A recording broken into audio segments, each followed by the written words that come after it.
how has a season of Championship football helped you to grow as a player and as a person? Yeah, no, it's been great for me. I think it was something that I really needed going into last season. I needed to play a lot of games. Obviously, coming off the back of a few injuries that I'd had, it was important to make sure that I had regular football, and thankfully I achieved that. And I mean, you made a very impressive Ireland debut there against Latvia. Do you feel ready to step onto that stage on a regular basis now? Yeah, of course. It was always a dream of mine to get through to the senior international stage, and to have that match in March was fantastic for me. And yeah, like I say, I feel ready now to push on and hopefully play a big part in the campaign. Thank you. We'll go to Tony O'Donoghue. If you want to just give it a little second whilst this fellow in the background moves his Truck. The joys of working in a hotel. Just bear with us there for a second, Tony. He's obviously doing important work here in the hotel, so we shouldn't laugh. There you go, should be sound. And he's gone. Tony, over to you, please. Thanks. Hi, Will. How are you? Yeah, good, thank you. How are you? Good, yeah. I think the last time we spoke was the Man of the Match award after that Latvia game. Were you surprised at how well it went for you? What are your thoughts on that game since? Yes and no. I think obviously confident in my own ability, but yeah, it was very nice to have my debut go alongside a Man of the Match. It's something that maybe at the time I didn't think about too much, but looking back on it, it's something that I'll always be very proud of. And when you look at the Greece game coming up now, one of the things that Stephen Kenny mentioned is, of course, your set piece ability. Do you think you have a chance of being involved? Well, obviously I wouldn't know just yet, but hopefully I'll obviously be wanting to be involved in whatever form that is. But I'll just be doing my best over the next week or so in training to try and put myself in the best opportunity to be involved, the same as anyone in the squad. How difficult has it been, because your championship season ended such a long time ago? Yeah. To try and pick it up again. Have you felt physically that you were off it a bit until you came to the camp? Not really, to be fair. I think we've had, obviously, like you say, such a long break for us from the end of the championship season to the game, but I think the lads here at Ireland have been fantastic with us, giving us plans to go away over the start of the off-season. Then we obviously had the camp in Bristol, which I think was very beneficial for me, and I'm sure for everyone else, to kind of get back up to speed. And then coming out here, it's quite rare to get such a long period of time before the game, so I think this week or so out here in Turkey will put us in good stead for the game against Greece. Of course, this is the sort of timetable that you'd have to have if there was a championships, if there was a finals to be involved in. Yeah, no, exactly. It's quite rare on the international stage to get such a long time together, and like I say, we've got a lot of people coming from different clubs, so it's important that we all get back to understanding each other and training with each other. So I think this 10 or 11 days, I think it is, will be fantastic for us. Best of luck to you, Will. Thank you. Thank you. Phil Egan, please. So, Will, just in terms of the set pieces, how hard have you worked on them? And with Southampton, is it something you would have shared the training pitch with James Ward-Prowse? Yeah, it's something I've always took set plays going through the academy at Southampton, and then when I got to the first team, I have done a few sessions with James Ward-Prowse. Obviously, he's one of the best probably in the world at taking free kicks, and we're learning from him is something that I was very fortunate to do, and hopefully I can carry that into my Ireland career.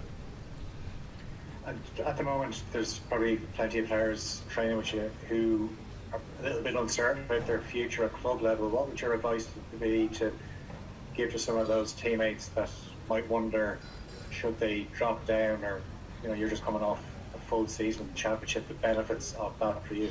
Do you mean my Southampton teammates, sorry? No, your Irish teammates. Sorry, can you repeat the question again? Just that there's a lot of them that maybe aren't sure of first team football, and should they drop down, should they go elsewhere looking for first team football? Would you advise them that's a good thing to do, given your first full season? Yeah, for sure. I think my first full season was a very good decision for me. I think to drop down to play championship football is something that I would advise if people are struggling or need to get out and experience first team football. It put me in a good stead for coming into Ireland for my debut in March, and I think I would highly recommend it. Thanks, Will. Paula Hare, please. Will, how's things? Yeah, good, thanks. How are you? Good. I'm just Just what are your kind of club intentions at the moment, just with regarding Southampton, and how difficult was that watching them go down from afar? Yeah, obviously it was tough. I think we've had many years in the Premier League over the past few years, and I think, yeah, like I say, it was always tough to watch it from afar. But no, I'm sure the club will do everything they can through the summer and going into next year to make sure they can get back as quick as possible. And what sort of chats have you had with Gavin Bazunu over there, just on the back of his season with Southampton, a tough season for him as in the Premier Division, and then obviously getting dropped for the last few games? Yeah, I haven't really spoken too much to him, but obviously just asking how everyone is down there and how obviously you can understand it's probably a tough time for everyone down there, but no, he's the same. I think he knows the club will do everything they can to try and to get back as soon as possible. Cheers, thanks. David Dunn. Hi, Will, how you doing? Hi, yeah, all good, thanks to you. Yeah, not bad, mate, not bad. Just with obviously Southampton, there's a bit of uncertainty with the manager obviously having left, and you've got a new manager coming in. How much of a nice distraction is it to kind of get away from that, being on international duty?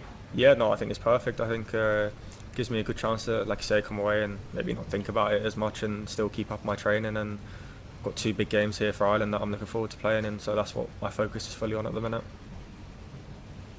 Cheers, well, best of luck, thank you. Thank you. Neil Reardon. Hi Will, how's it going? Yeah, all good, thanks. How are you? Good, thanks. Can I just ask you, given that all the challenge you faced on and off the pitch over the last few years, do you feel a lot more resilient and kind of mentally tough than previously, and that you can kind of deal with anything that's thrown your way? Yeah, for sure. I think obviously the stuff that's happened to me over the last few years, obviously I wouldn't want to happen, or probably wouldn't wish upon anyone or myself. But like I say, it's really, I've shown myself, I think, a lot of resilience and a lot of character that I know I can probably take on whatever is thrown at me. Sure. And Stephen Kenny referenced before about the amount of kilometres you clocked up during games for Stoke, and he made a reference to your mother having an athletic background. Is that correct? Yeah. My mother was a runner when she was younger. Yeah. Right. And is she from Kilkenny City or elsewhere in the county? Yeah, from Kilkenny, Hugginstown, I think it is. Okay. And was she did she compete nationally or yeah, I don't know the ins and outs of it, to be fair, but I think she did run a lot when she was younger, so yeah, I think it was nationally, yeah. Okay. And she never got you into hurling, did she? No, she tried, yeah, I wasn't the best at it. Okay, very good. Thank you. Thank you. John Fallon. Well, how you doing? Yeah.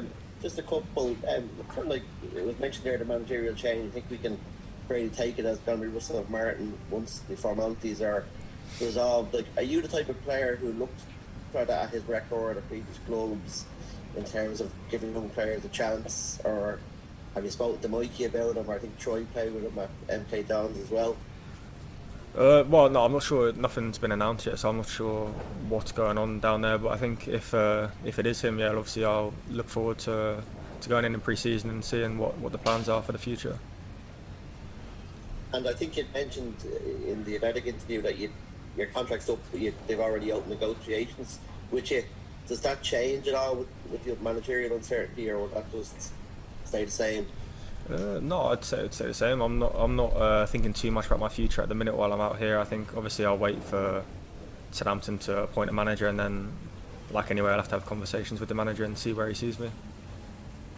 And you're happy enough to stay there? You see your future there?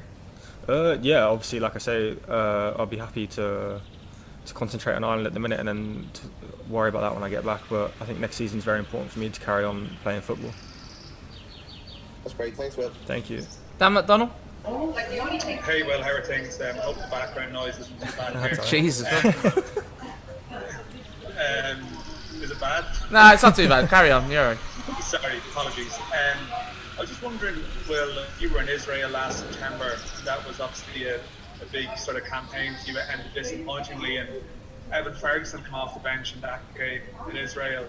Could you envisage within 9 months he could be the Premier League talking point that he is now, compared to what he was then, because he was new in 21s at that time? Yeah, no, I think everyone would say he'd always seen a lot of potential in Evan. He showed in them camps that he came in with us how good he is, and what he's showing now I think he's shown in them camps. But yeah, I think he's probably shocked a lot of people with how quickly he's risen to the top, but I wouldn't say it's a surprise to me that he's got there given his quality. Does that give everyone a push though? You see someone around your general age group, I know he's a little bit younger, but if he's really achieving good things at Premier League level, can that push all the rest of that generation on too, to see one of our own doing it and push you on as well, if you know what I mean? Yeah, no, for sure. I think he's obviously a shining light at the minute for Irish football. I think with how well he's doing, and like I say, if we can get as many players as possible up to that level, it would only benefit us. Thanks, Will. Thank you. Philip Quinn?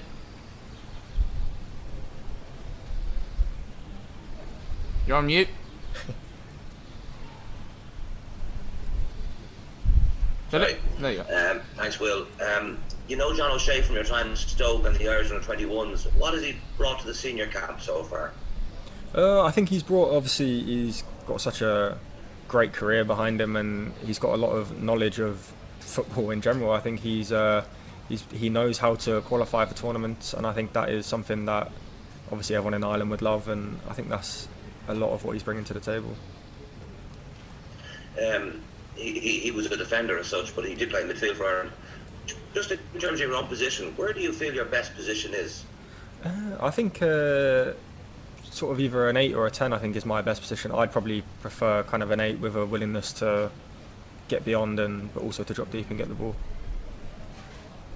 So you're as a creative player rather? Yeah. Excellent. We could do it. Thank you. Thank you. I don't see any more hands up. I'll just do one final check. Any further questions?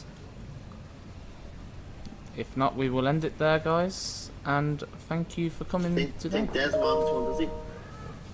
Des? Des? You're on mute. Des. Oh, it's I was Des. using the hand up function there. I don't know if it's working or not. It's definitely not working.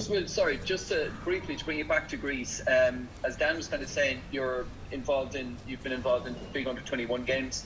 And the France game was a home game, but this is kind of away, it's Athens and against a team that would view this as importantly as the Ireland will view it. So is there a different feel around this game now? I know there's still a week to go. Yeah, for sure. I think everyone knows the importance of the game, and then I was just chatting there. I think they're saying there's going to be a lot of Irish fans coming out, so I think that's going to be brilliant to help us spur us on. And then, yeah, we know obviously how big the game is, and we'll be doing everything we can to go out there and win. Okay, and have you got into the serious detail on Greece yet, or is that to come in the next few days? I think that'll come in the next few days. Obviously, it's very early days on this camp in general. We've still got over a week, I think, to the game, so I'm sure we'll nail it down properly for the next week or so. Okay, thanks, Will. Thank you.